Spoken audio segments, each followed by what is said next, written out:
Bob Globebusters, Bob. Oh, Bob, you sounded a lot different. What's going on, man? Oh, I don't know. Maybe because I'm on my phone, and last few times I've called you, I was on the the StreamYard thingy. Oh, yeah. Yeah, no, you do sound a little different. What's going on? Not too much. I'm also on speakerphone, but that's just so I don't have to radiate my head. But I wanted to share with you something that, I was thinking about the Mandela effect, and you know how I've told you that I believed for a while that because of the fact that I think there's a strong possibility that we live in kind of a simulated universe, that, the two are tied together. So yesterday, something weird happened with my computer, and an autoplay got put on, and it played this video, it went to a site called Bedtime Stories, and specifically a video about a guy that traveled for a living, and he was on a flight to Japan. And actually, let me back up just a little bit. First of all, this effect that I'm about to tell you about, I've known about it for quite some time, and it's really, really quite interesting. And I think it goes a long way in explaining what's going on with Mandela effect. Okay. Sure. And it's going to sound crazy, but hey, the Mandela effect sounds crazy, right? But it's real. Definitely. Yeah, definitely. And this particular thing that goes on, I started hearing about it, 20 years ago when I started following David Wilcock, of all people. But David Wilcock, at one of his seminars, told us a story about this guy. And this is, by the way, this phenomenon happens all the time. I mean, there's so many documented cases of it, it's ridiculous. But he told us the story about a man in the 1920s that basically had, gone for a walk. His wife said he'd gone for a walk, completely went missing. And then 20 years later, a bunch of eyewitnesses saw in New York City a man just kind of pop out of thin air, right? Mm-hmm. Came from nowhere. And then he got run over by a car. Well, when the authorities investigated this guy, he had the identification of the guy that had gone missing 20 years earlier, right? Everything was the same, the bills, his wallet, the way he was dressed. And so he just kind of seemed to just pop from one reality to another, right? Weird stuff like this. And apparently, like I said, this phenomenon happens all the time. Mm-hmm. Then I've been telling you about this guy, Wes Penry, that I've been talking about, who describes this reality and the nature of our life, whereas we are literally living kind of the same timeline over and over and over again. And as we do this, we are given opportunities to make different decisions in our life. Right? Yeah, I like that. I like that idea. I like this. I like where it's going with this. Yeah.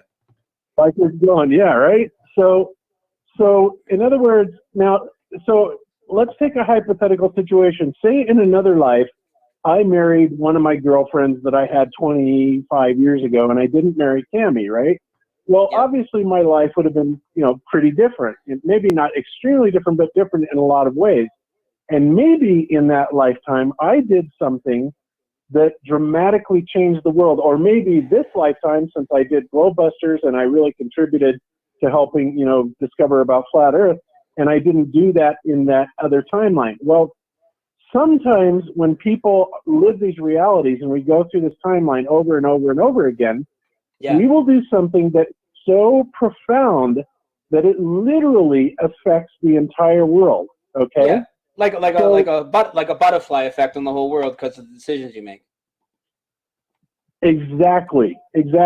Something like that. So, you think about that, and that is a really interesting proposition. Now, here we are in what's described biblically as the end times, and a lot of New Agers talk about this. The Bible talks about this. But one of the things that, more specifically, the New Agers talk about is that we are approaching something that is called a singularity. What exactly is that singularity? The singularity is when supposedly all of these realities start to converge.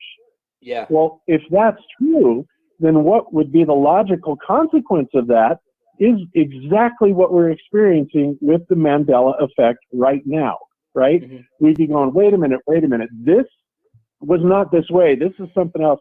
And it also predicts, Brian, that the Mandela effect is also going to become more and more profound, Oh, yes. incredibly profound.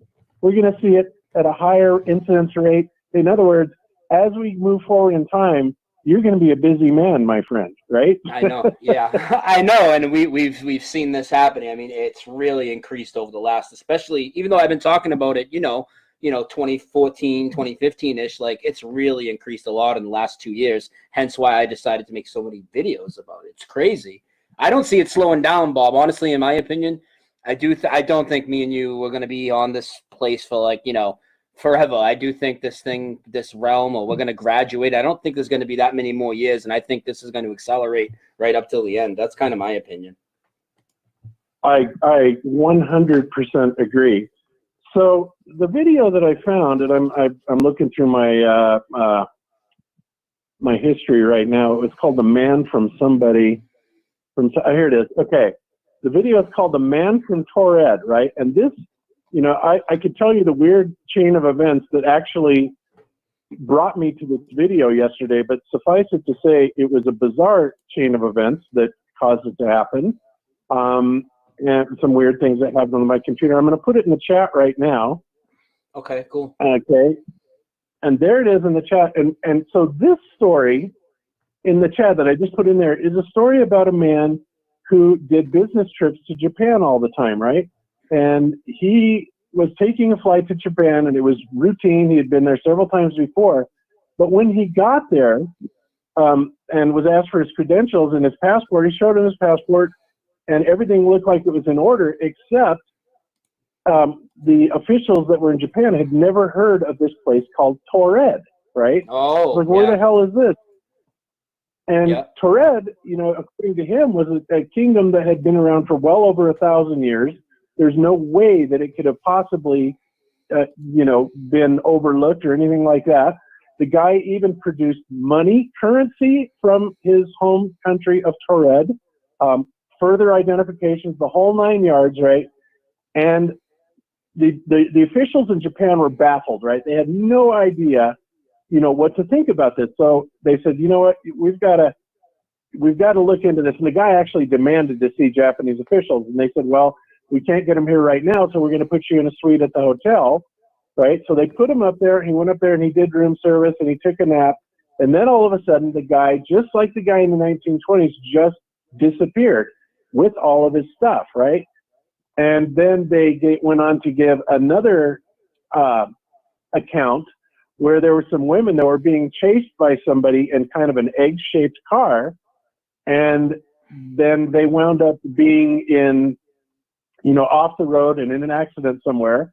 And what was weird, the officials looked at their tire tracks and all this stuff, and it was like 10 miles off the main highway, and they shouldn't have even been there in the first place, but all of a sudden these tire tracks just appeared. So in other words, what appears to be happening in all of these occasions is something is changing where there are crossover points, node crossover points to our realities, right? Mm-hmm. And when this happens, apparently people can get caught up in these vortexes. Now, another interesting thing about these time crossovers is there is a syndrome, and people can look this up. It's called Charles Bonnet syndrome, right? And a lot of people that have done DMT actually kind of experience this in a way, but normal people experience this, and they call it some sort of an eye abnormality. But Charles Bonnet syndrome actually allows people to see little, like, not troll people, but elves or the little forest and the creature. I forgot what they are. They're like leprechauns. Yeah, leprechauns, right? And leprechauns apparently have this. They're kind of like the gatekeepers of time and space, right? And there are these places that they are able to go into, and this has been really well documented. It's bizarre, but it's been well documented, where they say that if you enter one of these places, like these vortex type places, you have to go in and come out at precisely the same spot, or you will come out in a different time. In other words, what it's implying is that different physical locations in these vortexes or these nodal points cross over to different times, right? Okay, Yeah. so you have all this stuff that's really, really weird. But again, like I said, it implies that there are nodal points that cross over between time and space.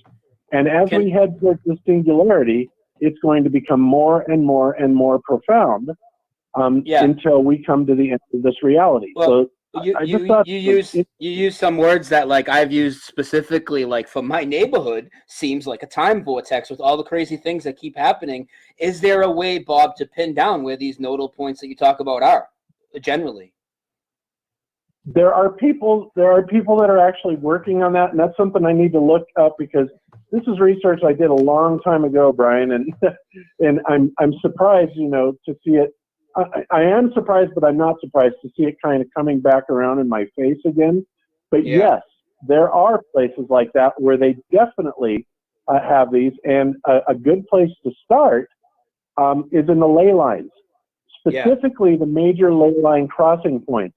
And there are several of those that run up the East Coast, right? And that's where you'll hear a lot of these, things like this actually happening.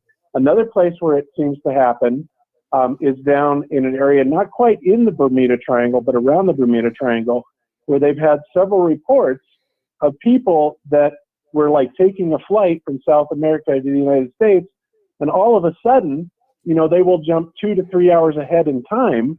Yeah, and I've heard these Fed, stories. Figure out what the fuck's going on with it, right? Yep.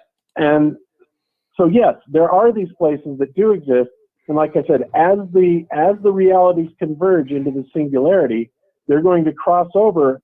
They become more and more prevalent, kind of like a big crosshatch pattern, becoming more and more complex as you get towards the center of it, right? Yeah. And that's kind of an analogy, but I just thought you'd be interested in that, because I thought it was damn fascinating. Yeah, that is really interesting. I like that. Yep, and I've had a hard time finding that Wes Pender video that describes that in detail, but I did get you that one, and I'm even more motivated to find it. I may even call Wes himself and ask him which one it was, because I really want you to see it, Brian. I mean, he did such a spot-on job of describing how this reality works, and all realities, and it made so much sense, it just blows your mind. Yeah, man, I definitely want to see it. Sounds very interesting. Yeah. So anyway, just thought I'd point that out, because one thing, you cover a lot of the Mandela effect, but I'm the kind of guy where it's like, okay, I accept that it's happening 100%. Now I want to know why. Yeah, me too. Yeah. Right? Yeah, I hear you. Exactly. I want to know why too. It's just, I'm kind of in a unique role where like I want to keep moving forward. I usually talk more about the general conversation than presenting new effects, but at the same time, how many people are still trying to bring up the speed on it. So it's like, you kind of get caught doing both, Yeah, exactly. And it does. It takes people, a while to catch on. And I think one of the reasons that I'm a little bit more open to it is, like, first of all, I've always been that way. But, prior to getting into flat Earth, I had a good 20 to 25 years of researching alternate crazy shit. And that's all I can describe it as. This journey for me has been just outrageous. And I've come across stuff like this time and time and time again. And, for me, ultimately, I like to look at a big picture, and I think it all comes together to form a big picture. And that big picture happens to be a reality that's not just the flat Earth, right? And not just a simulation theory, but there's much, much more to it. And this, by the way, also goes into this discussion about why I believe that this deception goes on in the afterlife and what exactly is happening with this. All of this stuff, all of it, Brian, is tying together for me, and it's crazy. And I know one of these days I've really got to reveal that, and I will, because I've talked about it enough. Enough people are going crazy wanting me to talk about it.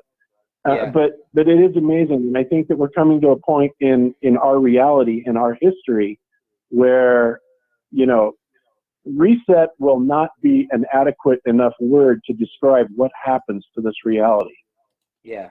So I agree. There you have I it. think, yeah, awesome, man. Thank you for that. That's a really cool theory. I really like that a lot. Hey, can I ask you one thing? Get one thing out of you before you go? Sure.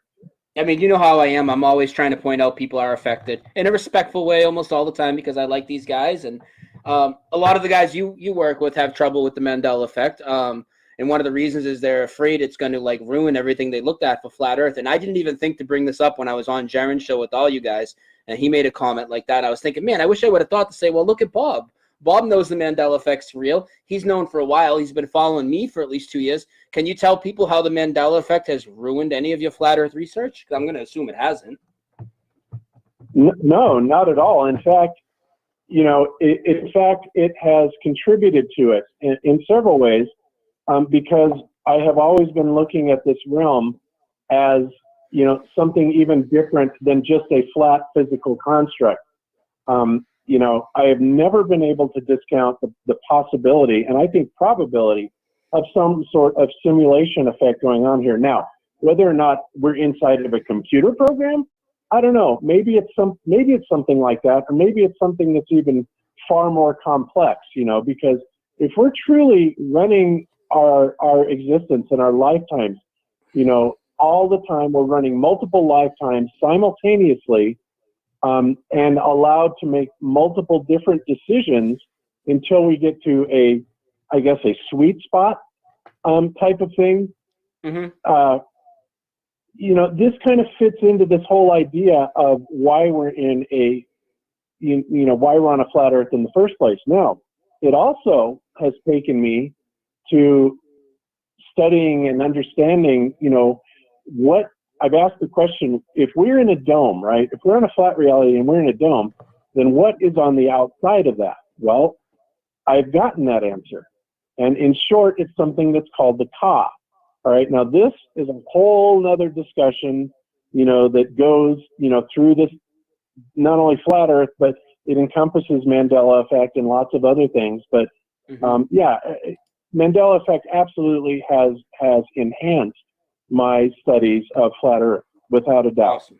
Yes, and I would expect that it would, because again, the stuff is all connected, especially with flat Earth. Like, we're going, okay, their reality that they presented to us is totally fake. Okay, well, so is everything is physical reality. And one thing that discourages me about a lot of people is a lot of people go into flat Earth and they come out realizing there's a creator, there's a spiritual side. I'll take it a level further though. They realize that science's main agenda is to hide that spiritual side, hide a creator, hide our power, everything like that. And in flat Earth, we've seen hit pieces from Vice and Vox and all these things. And then when people look into the Mandela effect, they fall back into, oh, well, reality can't change. Or then they'll cite the same hit pieces that are made by, the hit pieces that are made by the same people that make hit pieces against flat Earth. I just really wish people could see the bigger picture here, And one more, Bob, too. And what else did we learn in flat Earth? Trust our senses, what we observe, what we experience, my memory is part of that for me,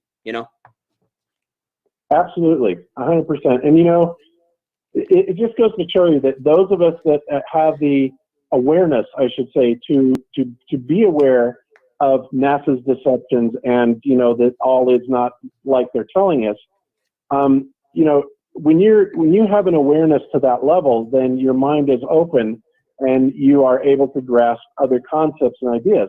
For example, JMO just said, reality is being rewritten, as we're going through it, right? Well, the thing that most people will mistakenly assume, in my humble opinion, is that somebody else is rewriting our reality. That's not true. It's us.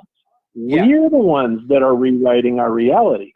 Yes. And we don't even know it. And we're doing it by virtue of this simultaneous type of convergence of realities. That's why it's happening. And so, what the ultimate outcome is going to be, I'm not sure. I'm hoping it's going to be something more utopian. But honestly, I haven't thought it through far enough to see where this is actually going to go and what ultimate significance this is going to have for humanity in general. But I know it's happening, and so do you. And, there we are. I mean, we know it's happening, and we know it's important. I mean, we may not be able to tell you how it's happening, We all have our ideas. We're all passionate. We have our strong opinions. But one thing's for sure, it's happening, and it's happening to everybody. And I think I've proven that for 2 years straight. I mean, I don't know how people still can't see it, you know? Yeah, absolutely. So anyway, I just threw that link in the chat a few more times. And like I said, guys, this type of story that is being told in this YouTube is not uncommon. And that, in fact, history is absolutely riddled with these type of events that have been well documented and are absolutely inexplicable. And beyond that, Brian, Tammy and I were talking about, you know, how many times have these kind of things happened in our own lives, right? And when I say stuff like that, you know, a lot of times people will be sure that something happened or something was in a certain place or whatever. Like Tammy and I had this one incident, which is really freaking weird. We had this huge set of keys one time that we couldn't find, and we looked literally for days, right? And this was when we lived in our old other house. And then when we finally found them, they were sitting right on the kitchen table with nothing else there. I mean, and they were there. And the house was only 1,350 square feet at the time, right? It just kind of popped into reality. And it's like, and so, you know, we were obviously baffled by that. But it's like, look, we looked for days for those things and they just popped into reality. So why did that happen? So a lot of times we're more inclined to think, all right, so I'm going to say that my brain, you know, brain fart, brain cramp, whatever. But the reality is that so many of us have these types of experiences that we're all too willing to write off to some sort of a brain fart. And yet it bothers us. It sticks in our mind going, what the hell, you know? I could have sworn that this is this way and it wasn't, right? Have you ever had anything like that happen to you? I mean, besides the Mandela effect? Yeah, I have, and a lot of people have, and you know what happens is until 2016 or so comes and they realize this is what the Mandela effect is, then they'll reflect back and be like, oh, you know what happened to me 20 years ago, type of thing, you know? Yeah. So it happens to us all the time, but I think a lot of people, you know, they're all too eager to write it off because otherwise it's like, wow, that's crazy, right? You can't accept that as being, well, maybe something did change reality. You know, something happened, or maybe there was a glitch and reality got restored, you know, by these little gnome guys or whatever. I mean, I don't know, but I do know that in retrospect and thinking about it in my own life, and Tammy, the same thing with her, we have had several incidents of that happening where reality seemed to change right on the spot, you know? So it's all tied together. Absolutely. So, absolutely. So, all right, brother. Well, anyway, I just thought I'd fill you in on that, and I will continue to look for that Wes Pender video. I'm going to ask Wes himself because I really want you to see it. And in the meantime, watch this story. It's a good story. And like I said, guys, this is not an isolated incident, and it's going to happen at an ever-increasing frequency. So you're going to be busy, Brian, like I said. All right? All right, Bob. Thanks for another great call. All right. Take care, man. All right. Bye-bye. Bye.